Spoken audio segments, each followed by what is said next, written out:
Have you ever walked into a house you once called home, only to realize you were the outsider in someone else's plan? I drove 9 hours for Thanksgiving dinner, carrying pies, gifts, and hope. And within seconds of stepping inside, I learned my son and his wife were plotting my destruction. Before we continue, please subscribe to the channel and let us know where you are listening in the comments. The hallway smelled of roasted turkey, nutmeg, and pumpkin spice, everything that should have felt like comfort. I held a warm apple pie in my hands, wrapped carefully in a red check towel, the same way I had carried pies to school bake sales when Andrew was a boy. I wanted to surprise them. I imagined Clara, my daughter-in-law, opening the kitchen door with that polite smile of hers, Andrew hugging me and saying, "Mom, you made it." I pictured my grandchildren's laughter running down the stairs. That's what I thought was waiting for me. But as I reached the kitchen door, I froze. The door was slightly ajar. Behind it, voices slithered through the crack like smoke. Clara's voice, sharp, low, and dripping with venom. "Just one more week of tea," she hissed. "That's all it takes. Once she starts forgetting names, the doctor will sign the papers. She'll be officially incompetent, and the guardianship will be ours." A silence followed. Then Andrew's sigh, heavy, defeated. My own son's voice, weak, trembling. "Clara, are you sure? She's my mother.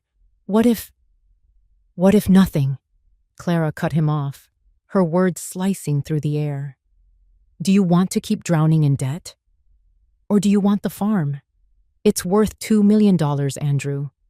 Do you think she'll live forever? Or are you too much of a coward to take care of your family?" The pie slipped from my hands before I could stop it. It hit the hardwood floor with a dull crash, the crust shattering, cinnamon and apple scattering like ashes. For a moment, I couldn't breathe. The air reeked of betrayal. My chest tightened, as though invisible hands had wrapped around my lungs. I stumbled back, one hand braced against the wall. My son, my own blood, the boy I had raised on bedtime stories and warm casseroles, the man I drove 9 hours to see. He was standing on the other side of that door, listening to his wife plan my undoing. And he did not stop her. I pressed my palm over my mouth, terrified the sound of my breath would give me away. Every instinct screamed at me to walk in. Confront them, demand answers, but something colder held me still. If Clara was willing to poison me, what would she do if she knew I had heard? The kitchen smelled like roasted turkey, gravy simmering, pumpkin pies cooling on the counter. But to me, it stank of rot. Every smell I loved about Thanksgiving now soured into something poisonous. I remembered the drive here, 9 hours across the mountains of New England. I had whispered to myself that this year would be different, that this would be the year Andrew and I put distance behind us, that Clara and I finally understood one another, that maybe, just maybe, I wouldn't spend Christmas alone. And here I was, barely a minute in the house, already shattered. From the kitchen, Clara laughed. Soft, cold, triumphant. By Christmas, she won't even remember her own name. By spring, we'll be the legal guardians of the farm. And then, freedom. Freedom. That was the word that broke me. She wanted freedom. From me. From the woman who raised her husband. From the very person whose land she was stealing. I backed away, one step, then another, until my heel hit the baseboard heater. My hands were shaking so badly I had to clutch the wall.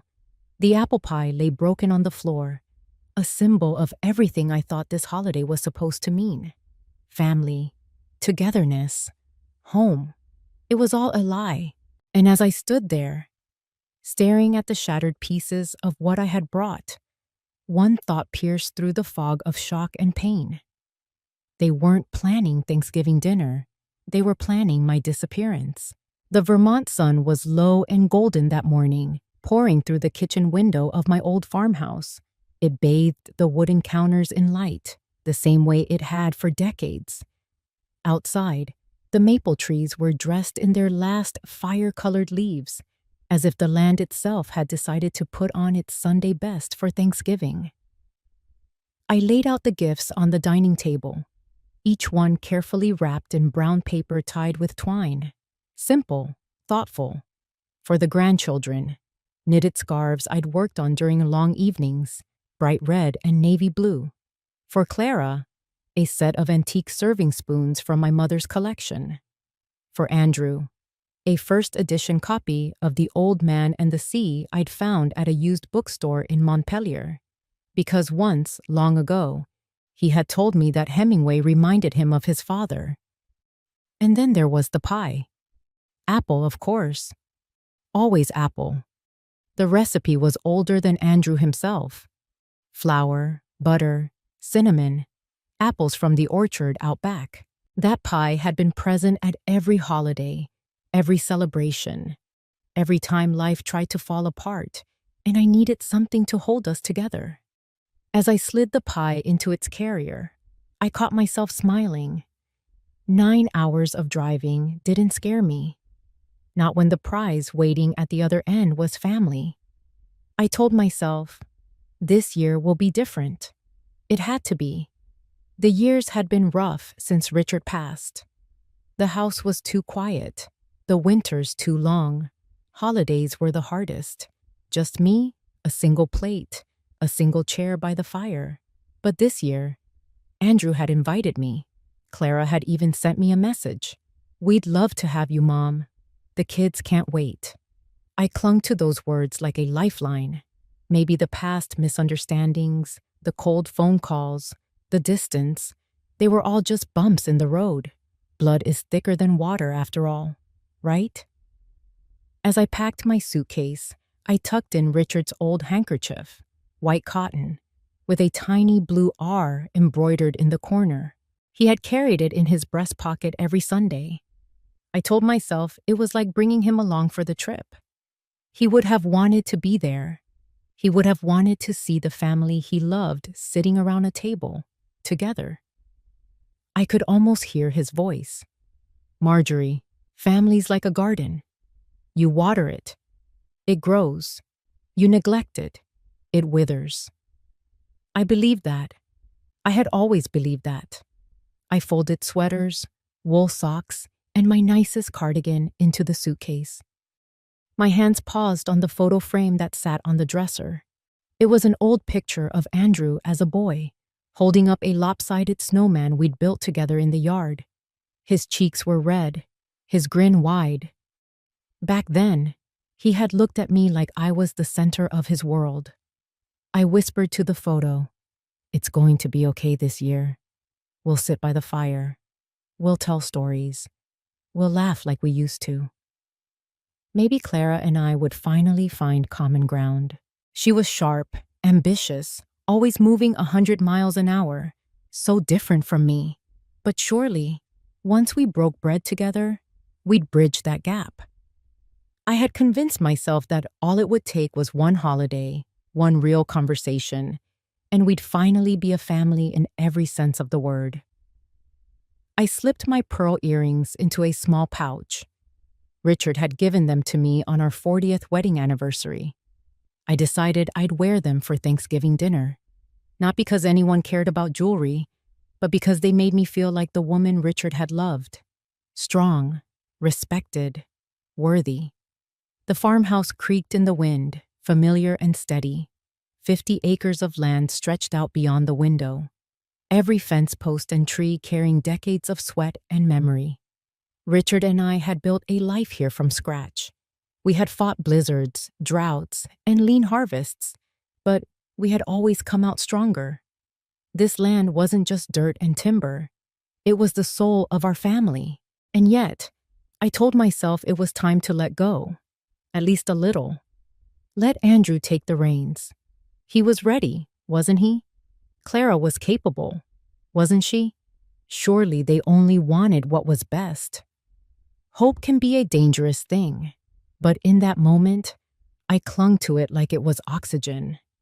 I loaded the suitcase into the back of my old SUV, the pie secured on the passenger seat like it was a newborn child. I looked at the farmhouse one last time before pulling away, the chimney puffing smoke into the crisp air. I whispered, "See you soon, Richard." The road stretched out before me, miles of mountains and valleys glowing in the late autumn sun. The radio played old country songs, and I hummed along. With every mile, I grew lighter. I wasn't driving away from loneliness. I was driving toward reunion, toward healing. I pictured it all so vividly. The grandchildren running into my arms, Clara smiling warmly, Andrew pouring me a glass of cider and saying, "Welcome home, Mom." The picture was so clear, so perfect, that it blinded me to the cracks already forming beneath the surface. Because when you want something badly enough, you ignore the shadows in the corner. You tell yourself everything's fine. You believe in an illusion. And I believed, with all my heart, that this Thanksgiving would bring me home again. The drive stretched long and quiet. The kind of highway silence that makes you start talking to yourself just to hear a voice. I'd been on the road for 5 hours already, the pie still holding steady on the seat beside me. Vermont was fading behind in the rear view, the last ridges of the Green Mountains slipping into distance. Before we continue, please subscribe to the channel and let us know where you are listening in the comments. I pulled off at a rest stop somewhere in upstate New York, the kind with a gas station, a tired-looking diner, and vending machines humming in the corner. The wind carried a bite that cut through my wool coat as I walked inside. I ordered a cup of black coffee, just to keep myself sharp, and sat at a booth with cracked red vinyl. That's when my phone buzzed. Andrew. My heart jumped the way it always did when he called. I hadn't heard his voice in weeks, maybe months. I wiped my hands on a napkin and answered quickly. "Andrew, I'm halfway there," I said, smiling at nothing, just the sound of him. He laughed lightly, but it sounded strained. "Hey, Mom, you doing okay? How's the drive?" "Long," I admitted, "but worth it. I can't wait to see you all." There was a pause. Too long. Then his voice, softer. "Yeah, me too." Something in that "me too" didn't land right. It was thin, almost rehearsed. My coffee arrived, and I stirred it with the cheap plastic stirrer, trying to fill the silence. "Mom," Andrew said suddenly, his words tumbling fast. "You've been feeling all right, haven't you? I mean, sleeping okay? Not forgetting things, right?" The stirrer stopped in my hand. "Forgetting things? What are you talking about?" "Oh, nothing," he said quickly, but his voice cracked at the edges. "I just, you know, people your age, sometimes it happens. No big deal. I just want you to take care of yourself." "People my age," I repeated, letting the words hang. "Andrew Hale, if you're trying to say I'm losing my marbles, you've got another thing coming." He chuckled weakly, but it sounded more like a cough. No, I didn't mean it like that. I just mean, don't overdo it, okay? Don't stress about the trip. Clara and I can handle everything. You just rest. We've got it covered." Rest. Handle everything. His words didn't feel like comfort. They felt like a warning. I forced a laugh. "Well, I'm not planning on running laps around the table, if that's what you're worried about. I'm driving. I'm eating. I'm bringing dessert. That's all the heavy lifting I need to do." Right. His voice faded for a second, like he'd covered the receiver. I thought I heard Clara in the background, a murmur I couldn't make out. Then Andrew came back, too chipper now, like he'd flipped a switch. "Okay, Mom, just wanted to check in. Drive safe. Don't push yourself." And then he was gone. The call had lasted 3 minutes, but it weighed on me heavier than the whole 5 hours of driving. I sipped my coffee, bitter and lukewarm, staring at the condensation sliding down the glass. Not forgetting things, right? What kind of son says that to his mother out of the blue? I told myself I was overthinking. He was just concerned, that's all. Maybe he'd read an article about dementia. Maybe he'd seen a neighbor struggling. People say awkward things when they're worried, but deep down, the words sat wrong, like a loose thread on a sweater. You tug a little, and suddenly the whole thing starts to unravel. I shoved the thought aside. I had always been sensitive, prone to reading too much into tone, pauses, silences. Richard used to tease me about it. You can sniff out a lie before a man even knows he's telling it. Maybe I was doing it again. Maybe Andrew's hesitation was nothing more than fatigue, stress, debt, the weight of 2 kids and a mortgage. Life had never been easy on him. Still, the image of Clara's face flickered in my mind. Her perfect smile, polished words, the way she never quite met my eyes. And now Andrew, calling to remind me that old age brings confusion, as if he was planting a seed. I shook my head hard. No, that was paranoia talking. I drained the rest of my coffee, bitter to the last drop, and slid out of the booth. The pie was waiting in the car, the gifts stacked neatly, my suitcase packed with hope. I told myself to keep my chin up, to keep the faith. Families stumble, but they come around. That's what I believed as I pulled back onto the highway. But somewhere in the pit of my stomach, a voice whispered, "The first crack has already shown." The sun was sliding lower, casting long shadows over the rolling hills of New England. My SUV hummed steadily along the interstate, the mountains painted in gold and rust. Maple leaves swirled across the road like embers from a dying fire. I cracked the window to let in the crisp autumn air, sharp enough to sting my lungs, but clean, honest. This was the kind of landscape Richard had loved. He used to say Vermont didn't just grow crops, it grew character. Every fence post we dug, every calf we raised, every storm we survived was proof of that. The road curved around a ridge, and suddenly I was driving through a tunnel of flaming red maples. The beauty hit me square in the chest. And just like that, memory took over. I could hear Richard's voice as if he were sitting in the passenger seat beside me, his hand resting on the worn leather armrest, eyes fixed on the land with that steady look of his. "Marjorie," he'd said once, years ago, standing on the porch with a mug of coffee, "this farm isn't just property. It's our legacy, a piece of soul carved into soil. Don't you ever let anyone take it from you. Not the bank, not a developer, not even family if they lose their way. You fight for it. Promise me." At the time, I'd laughed and swatted at him with the dish towel. "Who would take it from us, Richard? Andrew will keep it safe when we're gone." But he hadn't laughed. His eyes, gray as the November sky, had stayed locked on mine. "Just promise me, Marjorie." And I had, without thinking, without hesitation, because back then, I believed promises like that were easy to keep. Now, as the tires ate up the miles toward Andrew's house, those words felt like stone pressing down on my chest. Promise me. The memory was so clear I could almost smell his aftershave, hear the creak of the rocking chair on the porch. Richard had been a man of few words, but the ones he chose never faded. I gripped the steering wheel tighter, knuckles white. For the first time since Andrew's strange phone call, I felt the stirrings of something stronger than fear. Resolve.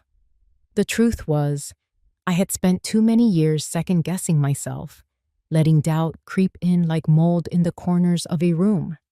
Clara's polished confidence, Andrew's weary silence, they made me question my place, my worth.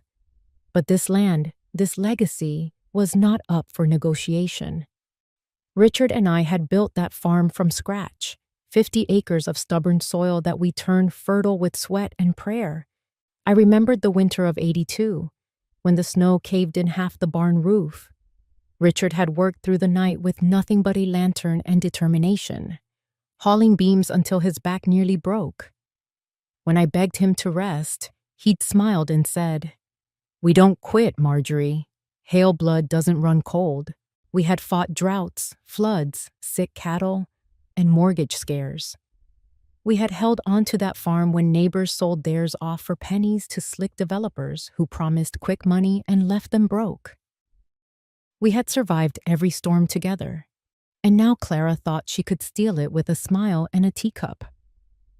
Not in my backyard. The thought made me laugh out loud, startling myself. A bitter laugh, but real. If she thought she could outwit me, she didn't know who she was dealing with. The road leveled out, and a green highway sign flashed by. Albany, 65 miles. I still had hours to go, but suddenly the drive didn't feel as heavy. Every mile was a reminder of what was at stake. Not just a house, not just land, but Richard's memory, my life's work, and the roots of our family tree. I adjusted the rearview mirror and caught sight of my own face, lined, weary, but steady. My hair was pinned back in a neat bun, silver strands glinting in the light. Richard used to tease me. "You've got steel under all that lace." Maybe he was right. I rolled the thought over and over in my head. Steel under lace. I could almost picture him sitting here, giving me that half smile, the one that said he believed in me even when I didn't believe in myself. The car radio crackled, catching a local station. A country singer's voice filled the car. "You can tear a house down brick by brick, but you can't burn the memories." I turned it up. My throat tightened, but I kept driving. The first crack had shown back at that rest stop when Andrew hinted at forgetting things. But this memory of Richard, was the mortar holding me together. If Clara thought I was weak, if Andrew thought I was too old, they had another thing coming. I whispered into the wind, rushing past my window. "I promised you, Richard. I'm keeping that promise." The SUV climbed another hill, and when it crested, the valley opened wide before me, fields dotted with barns, a river threading silver in the distance, the horizon burning orange with sunset. It looked eternal, untouchable. But I knew better. Legacies could be stolen, erased, twisted into someone else's fortune if you weren't careful. Not mine, not ours. I pressed my foot a little harder on the gas. For the first time on that trip, I wasn't just a widow driving to Thanksgiving. I was a guardian of something bigger, and I wasn't about to let it slip through my fingers. By the time I pulled into Andrew's driveway, the sky had gone the color of steel. The last streaks of daylight clung to the horizon, and the house glowed warm against the cold. Lights in every window, smoke rising from the chimney. On the surface, it looked like the picture of family. I sat there for a moment, hands gripping the steering wheel. 9 hours of driving, a head full of memories, and now here I was, staring at the front porch where my son's life unfolded without me. I forced a smile at my reflection in the rearview mirror, smoothed down my silver bun, and whispered, "Showtime." The door swung open before I even knocked. Clara. She was radiant in a cream-colored sweater dress, her blonde hair tucked behind pearl-studded earrings. She spread her arms wide as if I were a long-lost treasure. "Mom," she exclaimed, voice honeyed and bright. "You made it. Oh, look at you, driving all this way by yourself. You're incredible." And before I could answer, she wrapped me in a hug that was just a little too tight, just a little too long. Her perfume, sharp and floral, clung to my coat. Andrew appeared behind her, hands in his pockets, shoulders slumped like a boy caught in the rain. He gave me a quick half smile, but his eyes didn't meet mine. "Hi, Mom," he muttered. I wanted to throw my arms around him, to shake him, to say, "Don't you remember who I am?" Instead, I simply touched his cheek and said, "It's good to see you, Andrew." Clara, ever the hostess, took my suitcase before I could protest. Come in. Come in. You must be exhausted. Let me get you settled." The house smelled of rosemary and roasted turkey, pies cooling on the counter, candles burning cinnamon spice. It should have been comforting. Instead, it felt staged, like a holiday spread in a glossy magazine. She led me into the living room where the fire crackled cheerfully. I sank into the couch, grateful to rest my legs, and then she appeared again, carrying a delicate porcelain cup. Steam curled upward, carrying a faint herbal scent. "I made this just for you," she said sweetly, setting it in my hands. "A special herbal blend. Calms the nerves. Helps you sleep after a long trip. My grandmother swore by it." I hesitated for only a second. Then, tired and touched by her thoughtfulness, I smiled. "That's kind of you, Clara. Thank you."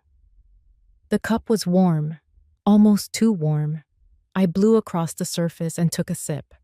The flavor was earthy, with a strange bitterness under the honey. Not unpleasant, just unusual. Clara watched me closely, her eyes sharp despite the smile on her lips. "Good?" she asked. I nodded. "Very soothing. You didn't have to fuss over me like this." "Nonsense," she said, her voice light. "Your family. We take care of each other." The words hit me oddly, but I pushed the thought aside. I was tired, hungry, and just relieved to finally be here.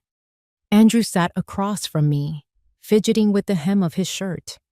He still hadn't said more than a handful of words. I caught his eyes for a moment, gray, like Richard's, and there was something there. Guilt? Fear? Before I could pin it down, he looked away. I sipped again. The warmth spread through me, and for a moment, it felt like comfort. My shoulders relaxed, the ache in my back dulled. I sighed, grateful. "You know," Clara said brightly, perching on the arm of the chair beside Andrew, "we've been so excited for this Thanksgiving. The kids can't stop talking about Grandma coming. This year is going to be perfect." "Perfect," Andrew echoed, but it sounded hollow. I smiled anyway, because isn't that what I wanted to believe? That this year would be different. That this time the cracks would heal. I set the empty cup on the coffee table, not noticing how quickly Clara whisked it away, vanishing into the kitchen with her perfect smile. The fire popped, sparks shooting upward. I closed my eyes for just a second, telling myself it was the warmth, the long drive, the comfort of finally sitting down. But somewhere, beneath the haze of exhaustion, a quiet voice in my gut whispered, "Something's not right." Still, I ignored it. Because family takes care of each other, doesn't it? And with that first cup of tea, I stepped blindly into the trap already waiting for me. The dining room table was dressed to the nines, linen runner down the center, polished silver catching the glow of candles, turkey carved and steaming in its place of honor. Crystal glasses chimed as Clara poured cider, her every movement precise, like she was hosting royalty. I sat at the head of the table, the place Richard used to take. A lump formed in my throat, but I forced it down. This was Thanksgiving after all, family first. The kids darted around, giggling, their small hands sneaking for rolls before being gently scolded. Their laughter was the only thing that felt genuine in that room. Clara raised her glass, smiling wide. "To family," she said. "To family," Andrew muttered, eyes fixed on his plate. I lifted my glass, the cider cool against my palm. For a moment, I felt almost at peace. The warmth of the fire, the smell of roasted turkey, the sound of children's voices. It was everything I'd been craving. But then, the fog came. It started small, a buzzing in the back of my head, like static on a radio. My fork slipped against the plate, clattering louder than it should have. My hand trembled slightly as I reached for the cranberry sauce. Clara's eyes flicked toward me, quick, assessing. Then she leaned forward, her voice laced with just the right touch of worry. "Mom, are you all right? You look a little pale." I waved her off. "I'm fine, just a long drive." She tilted her head, smile fixed, but I could see the spark in her eyes. She was enjoying this. The kids asked me to tell a story, something about when their dad was young. I smiled, grateful for the chance to feel useful again.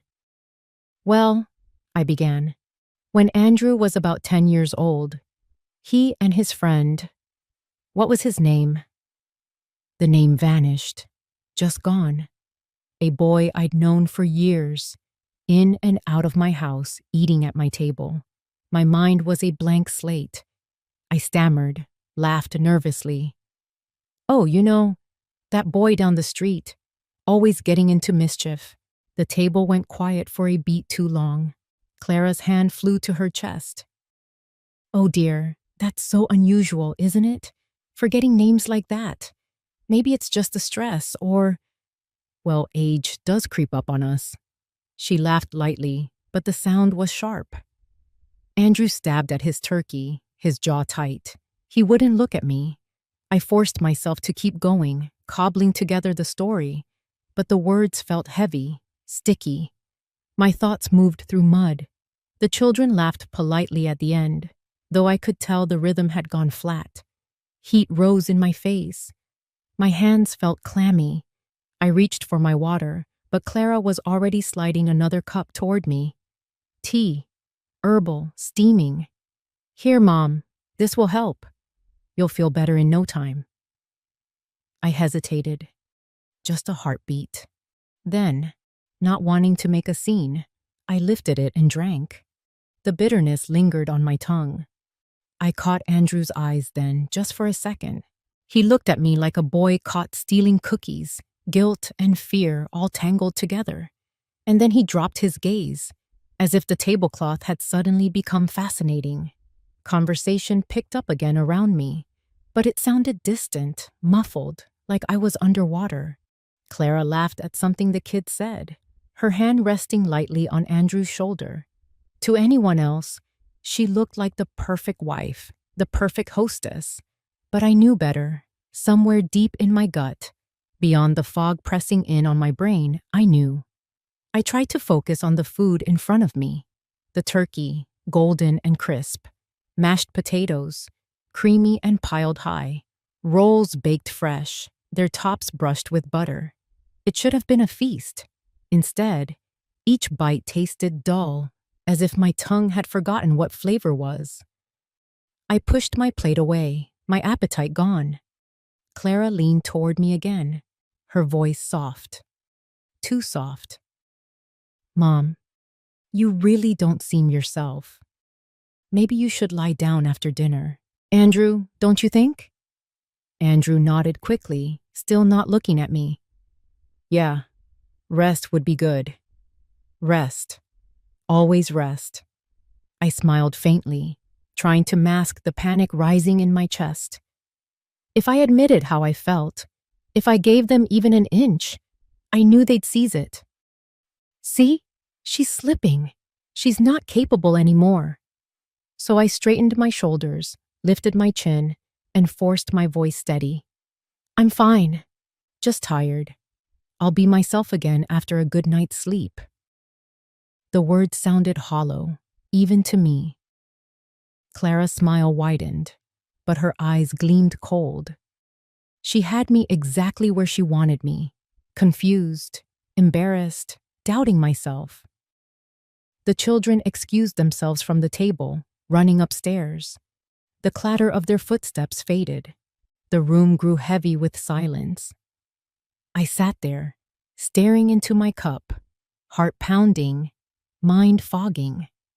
For the first time in my life, I felt like a stranger at my own family's table, and in Clara's carefully measured smile, I saw the truth. This wasn't Thanksgiving dinner. It was the beginning of my erasure. The house had gone quiet after dinner. Too quiet. The kind of silence that presses against your ears until you can hear your own pulse. I excused myself early, claiming fatigue, and climbed the stairs slowly, one hand gripping the banister like it was a lifeline. My legs felt heavy, my head thick, as if every thought had to wade through molasses. In the guest room, I sank down on the edge of the bed. The room spun gently, not enough to knock me over, but enough to keep me unsteady. The lamp beside me flickered, or maybe my eyes did. I couldn't tell. Get a hold of yourself, Marjorie. I pressed my palms against my thighs, breathing deep, counting in my head. 1, 2, 3. But the fog clung stubbornly, a curtain I couldn't pull back. That's when I heard it. Voices, faint, drifting up from below. The kitchen again. I held my breath, straining. Clara's voice first, low and sharp, like the scrape of a knife against glass. She's halfway there already. Did you see her at dinner? Forgetting names, pushing food around her plate? A few more days, and no doctor in their right mind will call her competent. Andrew's reply was softer, shaky. Clara, I don't know. Maybe it's just the long drive. She's my mom.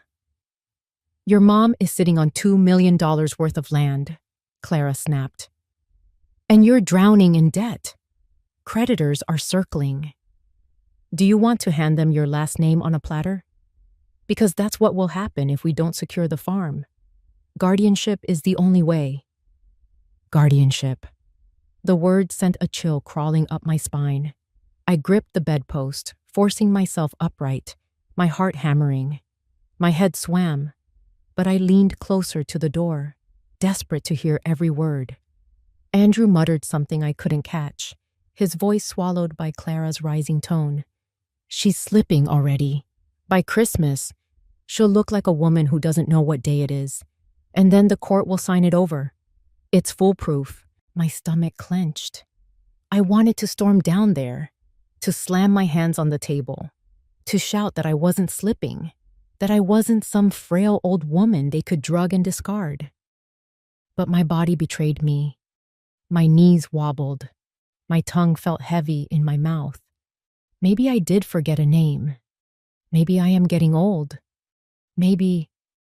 I shook my head violently, clutching the doorframe. No, this wasn't me. This was the tea, the sudden forgetfulness, the fog, the tremor in my hands. It wasn't age. It was poison, dressed up in a porcelain cup. Downstairs, Andrew spoke again, his voice ragged. I can't keep doing this, Clara. Watching her drink it, watching her slip away.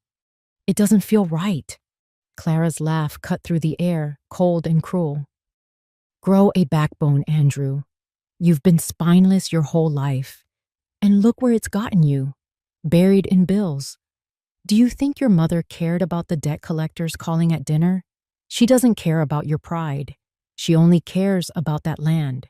If you want a future, you'll follow the plan. Silence. Heavy, suffocating silence. I pressed my ear against the door, straining, but the voices had dropped lower now, muffled beyond my reach. The edges of my vision blurred. My hands trembled against the wood. I staggered back to the bed, collapsing onto the mattress. My breath came shallow, uneven. I stared at the ceiling, the plaster patterns swimming like waves. My mind screamed that I had to act, that I couldn't let them win. But my body felt anchored, heavy, like someone had filled my veins with lead. What if they're right? A small, traitorous voice whispered. What if you really are losing it? What if Richard's legacy is slipping through your fingers because you can't hold on anymore? I closed my eyes, fighting it. And in the darkness, Richard's voice returned, steady and clear. Don't you ever let anyone take it from you. Not even family if they lose their way. I clung to those words like a rope in a storm. I wasn't imagining this. I wasn't crazy. I had heard Clara's words, sharp as daggers. I had heard Andrew's silence, heavier than betrayal itself. My eyelids drooped, the fog pressing harder. My last thought before slipping under was a vow, whispered into the emptiness. They think I'm fading, but I'm still here, and I will not go quietly. The room tilted. The darkness deepened, and I sank into uneasy sleep, half certain I wouldn't wake at all. But I did. And when I opened my eyes, the first light of dawn spilled across the quilt. My body was weak, my mouth dry, but my mind was still mine. They had tried to erase me. They had failed. Morning light streamed through the curtains, thin and pale, like it was afraid to enter the room. I sat up slowly, my head heavy, my throat dry. My body felt like it had been wrung out and left in the sun to stiffen. Every joint ached, every thought sluggish. For a moment, panic clawed at me. What if this was it? What if the fog never lifted? What if I was already halfway to the shadow Clara wanted me to be? I forced myself to breathe. In, out, slow, steady. My phone sat on the nightstand. I reached for it with trembling hands, the screen glowing too bright. I scrolled through my contacts until I found the name that felt like salvation. Ruth Callahan. The call connected after 2 rings. Marjorie? Ruth's voice was sharp, clear as a bell, the same tone she had used in the courtroom years ago. Why are you calling so early? You sound terrible. I swallowed hard. I don't feel right, Ruth. Last night, I kept forgetting things. I felt dizzy, foggy, like I was losing my grip. Her silence on the other end was heavy, but not with doubt, with calculation. I could almost hear her brain turning. Tell me everything, she demanded. Start from the top. What did you eat? What did you drink? I rubbed my temple. Dinner was normal, turkey, potatoes, the usual. But Clara gave me this tea, twice. Said it would calm my nerves. Herbal, she called it. Describe it, Ruth snapped. Taste, smell, color, everything. It was bitter, I said slowly. Earthy. She sweetened it with honey, but the aftertaste stayed, kind of metallic almost. And she watched me drink it, like she was waiting for something. I heard Ruth exhale sharply, the sound of a woman who had just confirmed her worst suspicion.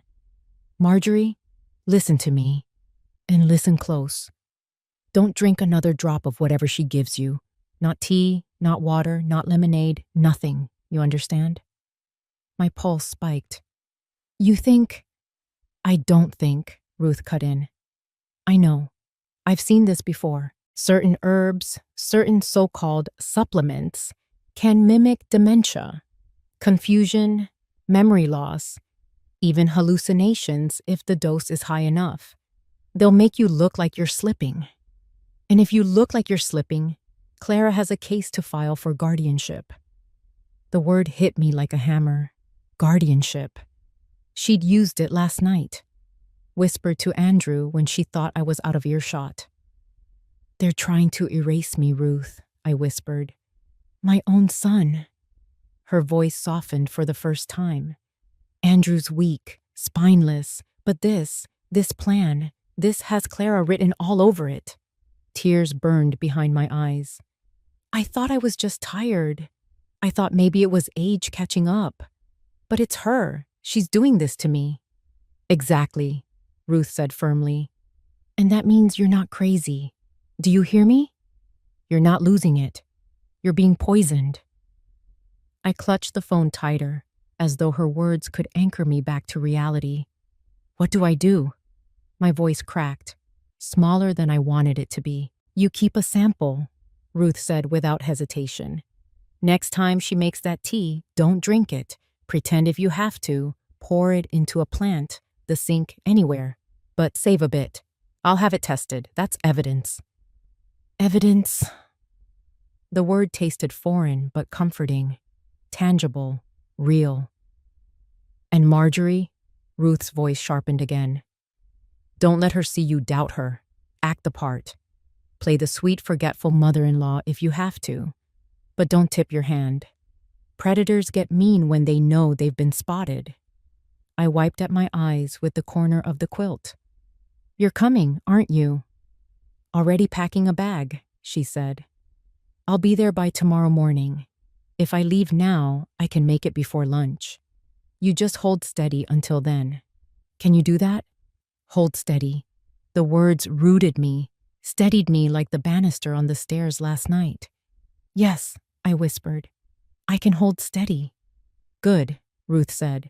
Because this isn't just about land or money anymore. This is about your life. And I'll be damned if I let Clara Hale write the ending to your story. The call ended, but her words lingered, strong enough to cut through the fog. I set the phone down, my hand still shaking, but my mind clearer than it had been in days. For the first time since stepping into this house, I felt the shift. I wasn't just a widow hoping for a peaceful holiday. I was a target in a war I hadn't chosen. And now, thanks to Ruth, I had a weapon. I stood, unsteady but upright, and walked to the mirror above the dresser. My reflection stared back.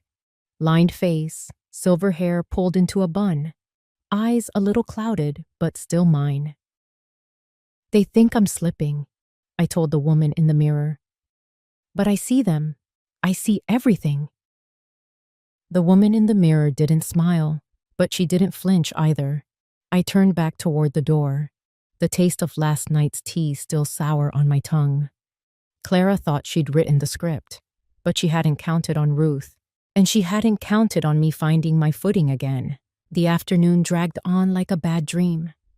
Clara busied herself in the kitchen, humming cheerfully as though she hadn't spent the night plotting my disappearance. Andrew disappeared into his office, the sound of a keyboard clicking nervously through the thin walls. I stayed in the guest room most of the day, pacing when I had the strength, lying down when the fog pressed too heavy. Ruth's words replayed in my head. Save a sample. Hold steady. By late afternoon, I made my way downstairs, determined to keep up appearances. Clara was arranging flowers on the coffee table, yellow chrysanthemums in a vase polished to a shine. She glanced up with that dazzling smile. Feeling better, Mom? Much, I lied. A little rest was all I needed. She nodded, satisfied, and turned back to her flowers. That's when I saw it. A folder sat on the edge of the table, just close enough to read the header in bold letters. Petition for guardianship of an incapacitated adult. My stomach dropped. Clara must have caught the flicker in my eyes, because she snapped the folder shut with a sharp slap and tucked it under a magazine. Her smile didn't falter, but her voice lost its warmth. Why don't you go freshen up for dinner? We'll eat soon.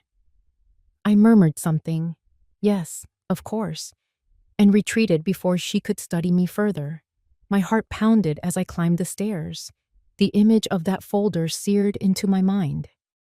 It's real, not just whispers, not just poison in a cup. She's putting it in writing. She's building her case. By nightfall, I sat in the guest room with the lamp off, staring out the window at the yard below. Snow had started to fall, soft flakes settling on the porch rail. The house creaked with the weight of silence. Then came the knock. 3 soft raps against the door. Mom? Andrew's voice, low, tentative. I swallowed hard. Come in. He stepped inside, shoulders hunched, eyes darting like a schoolboy caught cheating. He closed the door behind him and leaned against it as if he needed it to hold him up. Mom, he whispered, I need to talk to you. I waited. His face crumpled. He rubbed his hands together, pacing the room like a man with fire under his feet. Finally, he stopped, eyes fixed on the carpet. Clara, she has this plan. The tea, the doctor, the guardianship papers. She says if you look incompetent, the court will grant it. Once she has guardianship, she can sell the farm, pay off the debts, start fresh. My chest tightened, but my voice came out steady. And you? His head snapped up, shame written all over his face. I didn't want this, Mom. I swear I didn't. But the debt, it's drowning me. We're years behind. Credit cards, the mortgage, the kids' tuition. Clara said this was the only way, that it was for the family. For the family, I repeated, the words bitter on my tongue. By poisoning your own mother? He flinched, his lips trembling. I never touched it. I never made you drink. I didn't stop her. You didn't stop her, I echoed. Andrew, silence is the same as siding with her. You've stood by while your wife turned me into a patient on paper, while she turned my mind into her evidence file. He sank into the chair by the dresser, burying his face in his hands. I'm weak, Mom. Always have been. You know that. Yes, I said coldly. I know. For a moment, the room was thick with nothing but his ragged breathing and the howl of wind outside. I studied the man sitting across from me, the same boy who once cried when he broke his toy truck, the teenager who sulked through chores, the young man Richard and I had prayed would grow a spine. And here he was, 44 years old, and still a boy hiding behind excuses. You think Clara's saving you? I said slowly, each word deliberate. But she's not. She's saving herself. You're just collateral damage. Do you really believe once she's got the land, she'll still need you? He looked up, eyes wide, like I'd slapped him. Mom, I don't... Wake up, Andrew, I snapped. You're handing your family's soul to a woman who sees you as nothing more than a stepping stone, and you're letting her do it in my name. Tears slipped down his face, silent, ashamed. He shook his head like a man desperate to shake off chains. I don't know what to do anymore. I leaned forward, my voice sharp as glass. Then listen closely. You stop giving her the rope to hang me with. You stop standing in the shadows, hoping it all blows over. Because this is the last straw, Andrew. If you go through with this, you don't just lose the farm. You lose me. He froze, the weight of my words hitting like a hammer. For a long time, he said nothing. Then he whispered, broken. I'm sorry, Mom. But sorry was too small. Sorry didn't stitch up betrayal. Sorry didn't erase the image of that folder, sitting smugly on the coffee table, waiting to declare me unfit for my own life. I turned away, staring out the window at the snow falling heavier now, blanketing the yard in white. Go back to your wife, I said quietly. You've already chosen your side. Andrew stood slowly, his shadow stretching across the room. His hand hovered like he wanted to reach for me, but he didn't. He just lowered it, opened the door, and slipped out. The latch clicked shut. I sat alone in the dark, the truth burning hotter than the tea ever could. My son wasn't just complicit. He was the crack in the foundation Clara had built her empire on. And if I didn't act soon, that crack would take me down with it. The next day, the house buzzed with false cheer. Clara flitted around the kitchen like a queen bee, humming while she set the table for lunch. Andrew sat in the corner, quiet, chewing on his fingernails like a boy waiting for detention. I dressed carefully that morning. Pearl earrings, Richard's handkerchief tucked in my pocket. If this was going to be a battle, I would not face it looking like a victim. When Clara called us in, the table was already set with sandwiches, soup, and, of course, a fresh pot of her herbal blend. She poured me a cup before I even sat down, the steam curling up like a snake. "Here you go, Mom," she said sweetly, placing the papers beside the plate as if they were a side dish. "Just a little housekeeping. If you could sign here, it would make things so much easier for all of us." I looked at the stack.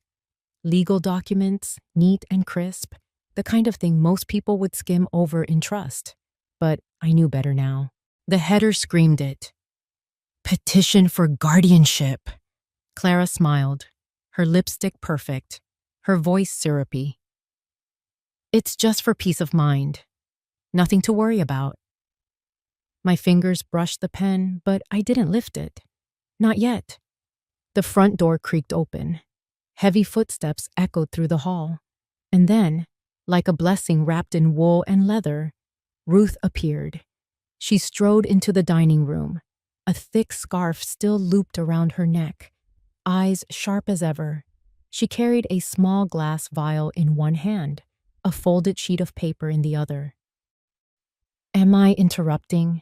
she asked, her voice cutting clean through the room. Clara froze for a fraction of a second, then pasted on her smile. "Ruth, what a surprise. We weren't expecting you." "No," Ruth said flatly. "I'm sure you weren't." She walked straight to the table and placed the vial and paper right next to the guardianship forms. "Marjorie told me about your tea. Being the good friend I am, I had it tested." She tapped the paper. "Preliminary results from a toxicology lab. That herbal blend of yours? It contains a neurotoxin. Prolonged use causes memory loss, disorientation, and in some cases, permanent cognitive decline." Silence slammed down like a gavel. Clara's face drained of color. "That's ridiculous. Anyone can fake a report." Ruth's eyes narrowed. "Try me. The lab tech owes me a favor. You'd be amazed what old colleagues can get done overnight." Andrew shifted in his seat, pale as the bread on his plate. "Clara?" "Don't be stupid," Clara snapped at him before she could stop herself. Then, realizing the slip, she straightened, voice sugar again. "This is nonsense. Marjorie must have misunderstood. She's been tired, forgetful, that's all." Ruth leaned forward, both palms on the table. "Save it for a judge, because if you so much as breathe on Marjorie with another cup of that poison, I'll personally see to it you spend the next 15 years staring at prison walls. Attempted elder abuse, fraud, conspiracy. Shall I go on?" The mask cracked. Clara's jaw clenched, her eyes flashing. For once, she didn't have a rehearsed smile to hide behind. Andrew finally spoke, voice trembling. You really did it. You tried to..." He broke off, burying his face in his hands. Ruth turned to me, her tone softening just enough. "You don't have to sign anything today, Marjorie. Not tomorrow. Not ever, unless you want to. You're perfectly competent. And now we've got proof that someone was trying to make you appear otherwise." I nodded slowly, keeping my gaze locked on Clara. I didn't raise my voice. I didn't need to. The silence was heavier than any scream. Clara shoved back her chair, the legs screeching against the floor. "This is insane. You have no idea what you're doing." "Oh, I know exactly what I'm doing," Ruth said. "And so does the law." Clara's lips pressed into a thin line. For the first time, I saw the fear flicker beneath her bravado. Andrew looked at me, his eyes wet, his voice small. "Mom, I didn't stop her. I didn't protect you. I'm sorry." I kept my tone even, my words slow, deliberate. "You stood by while she poisoned me, Andrew. Sorry doesn't wipe that away." He flinched, tears sliding down his face, but he didn't argue. Clara, cornered, tried one last swing. "You think anyone will believe you? It's her word against mine." Ruth smirked. Funny thing about toxicology reports, they don't lie. The room sat frozen, the only sound the tick of the clock on the wall. Clara's knuckles whitened against the back of her chair. I lifted my chin, my voice quiet but steady. You wanted guardianship, Clara. Well, you got it wrong. I don't need a guardian. What I need is justice. And it's standing right here at my table. Her eyes darted between me, Ruth, and Andrew, calculating, searching for a way out. But for once, she found none. The balance of power had shifted. The hunter had become the cornered prey. And for the first time since stepping into that house, I felt the weight lift. The fight wasn't over, but the tide had turned. Isen, the house was still that night. Not peaceful, still, like the eye of a storm. Clara had retreated upstairs after Ruth's broadside at lunch, her heels clicking like gunshots down the hall before the bedroom door slammed. Andrew had been a ghost all afternoon, drifting room to room, staring at the floor. I sat in the study, the one room in this house that still felt like mine. Richard's old desk stood against the far wall, polished oak scarred with decades of bills and harvest plans. His leather chair creaked under me as I leaned back, the lamplight casting long shadows across the bookshelves. The fire burned low, crackling softly. In the quiet, I heard the sound of hesitant footsteps. Andrew stood in the doorway, eyes red, shoulders hunched. He looked less like a man of 44 and more like the boy I used to scold for leaving his muddy boots on the rug. "Mom," he whispered. "Come in," I said. My voice was even, almost too even. He closed the door behind him, lingering by the edge of the rug like he wasn't sure if he had permission to cross. I gestured to the chair across from me. "Sit." He obeyed, folding into the chair like a man carrying too much weight. For a long time, neither of us spoke.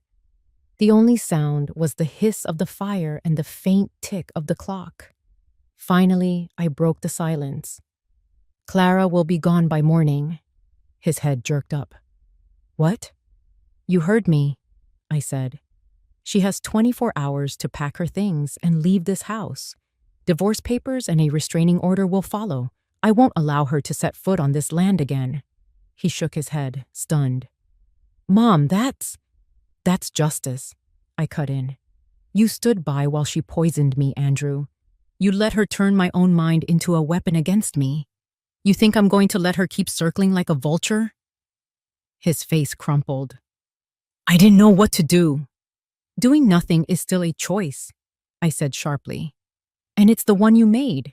The words landed heavy, and he bowed his head. "I'm sorry. God, I'm so sorry." I studied him, the boy I had raised, the man Richard and I had poured our lives into. Sorry doesn't fix what's broken. But I'm not here to damn you, Andrew. I'm here to give you a road back. Whether you walk, it is up to you. His eyes lifted, wet with shame. "What do you mean?" I leaned forward, my elbows on Richard's desk. "You're done here. You'll leave the farm. You'll find honest work, real work, something with your hands, something that doesn't involve Clara's schemes or easy money. You'll start over from scratch and maybe, just maybe, you'll find your backbone along the way." He stared at me, stricken. "You're kicking me out." "I'm giving you a chance," I corrected. "A hard chance, because I can't trust you here, not now. You need to prove yourself somewhere the stakes aren't this high. I'll cover one last debt. The most dangerous one. The one that would ruin you if I didn't. That's my final gift as your mother. After that, you're on your own." Tears slid down his face, and he didn't bother to hide them. "You're cutting me off." "No, Andrew. Clara cut you off. She cut out the man you could have been, and you let her. I'm just forcing you to face the mirror she smashed." He buried his face in his hands, his shoulders shaking. I don't know if I can do it. You can, I said firmly. You have to. Hail blood doesn't run cold, remember? Your father used to say that. He believed it. Now it's time for you to prove him right. He looked up, broken but listening. You want forgiveness? I asked. Earn it. Not from me, not yet. From yourself. Go work until your hands bleed. Go stand on your own 2 feet without a woman pulling the strings. Then, maybe one day, we'll sit at this table again, and I'll call you my son without bitterness in my mouth. For a long time, he said nothing. Then he nodded, slow, like a man standing at the edge of a cliff with no way back. All right, I'll go. I leaned back in Richard's chair, the weight of my verdict settling heavy but sure. Good, because if you don't, Andrew, you'll drown in the same quicksand Clara pushed you into, and I won't throw you another rope. The fire popped, sending sparks up the chimney. Andrew sat there, staring into the flames, tears drying on his cheeks. After a while, he whispered, Do you still love me, Mom? The question pierced deeper than any poison. I closed my eyes, steadying myself, then answered the only way I could. I'll always love you, but love without respect is just pity, and I will not pity my son. He flinched, but didn't argue. Slowly he rose, his shadow long against the wall. At the door he paused, looking back like a man who had lost his map. I didn't move, didn't soften, because justice isn't about comfort. It's about truth. And tonight, truth was all I had left to give. 6 months later, spring rolled into Vermont like a hymn. The snow had melted, leaving the fields damp and rich, and the first shoots of green pushed bravely through the soil. The air smelled of earth and rain, tinged with apple blossoms from the orchard. I walked the path along the pasture with Ruth at my side, both of us bundled in light jackets against the lingering chill. She leaned on her cane more these days, but her eyes were still sharp, her voice steady as ever. You look better, she said, glancing at me out of the corner of her eye. Stronger, colors back in your cheeks. I feel better, I admitted. Clearer, like the fog finally burned off. She nodded. It did, because you fought through it. Don't forget that. We reached the old barn, its roof patched after a rough winter, and stood watching a group of local kids plant rows of seedlings in the freshly tilled soil. Their laughter rang across the field, bright and unburdened. That community garden idea of yours, Ruth said, might be the best thing you've ever done with this place. You've turned the land into more than just inheritance. You've made it alive.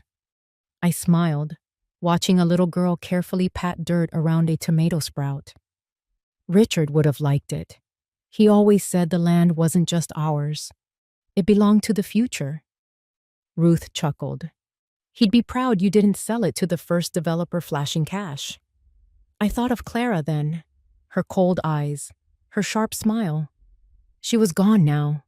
Papers signed, lawyers involved. Her name scrubbed from our lives like chalk from a board. She hadn't gone quietly, of course. But once the toxicology results and Ruth's testimony were in play, she folded fast. Self-preservation had always been her true loyalty. And Andrew, back at the farmhouse, a letter waited on the desk. I had already read it 3 times, each word sinking into me differently. Mom, I've been working at a carpentry shop in Albany. The pay is honest, the hours long. My hands are blistered, but for once I sleep at night. I know I don't deserve your forgiveness. Maybe I never will. But I wanted you to know, I'm trying. I'm sorry for what I let happen. I'm sorry for letting her speak louder than my own conscience. I don't expect you to open the door again. I just wanted you to know that I finally stood up on my own 2 feet. I kept the letter folded in my pocket, the paper soft from where I'd traced the words. It wasn't a bridge rebuilt, not yet, but it was a plank. And maybe one day, plank by plank, there would be a crossing again. Ruth interrupted my thoughts with her dry wit. "You're awfully quiet. Thinking about that son of yours?" I gave a small smile. "Always. He's still my boy, Ruth. He made his bed, but at least he's lying in it now. That's more than I could say 6 months ago." She snorted. "Well, don't start knitting him a medal just yet. A backbone takes time to grow." We walked on, the sound of birdsong weaving through the silence. As we passed the garden, one of the kids waved at me. "Thank you, Miss Hale," she shouted, "for letting us plant here." I waved back, my heart warming. The words lingered in the air like a blessing. Thank you for letting us plant here. That was the legacy I wanted. Not court papers, not signatures forged in poison, but life sprouting from the soil. Community, continuity. At the edge of the pasture, Ruth stopped, leaning on the fence rail. "You know, Marjorie, not everyone gets to walk away from something like that with their head held high. You didn't just survive, you set the record straight." I breathed deep, the clean air filling my lungs. "I didn't do it alone. You were the voice in my ear when I thought I was losing my mind." "Damn right," she said, smirking. "But don't give me too much credit. You're the one who refused to go quietly." I laughed, the sound surprising me with its ease. For a long moment, we stood together in silence, watching the children laugh in the dirt, the crops taking root, the hills stretching endless in the distance. The farm was alive again, and so was I. When we turned back toward the house, the sun was breaking through the clouds, spilling light across the fields. I stopped, taking it in. 6 months ago, I had walked into this house carrying a pie and hope, only to hear whispers of my erasure. Today, I walked the land carrying clarity, with the whispers silenced, the truth standing tall.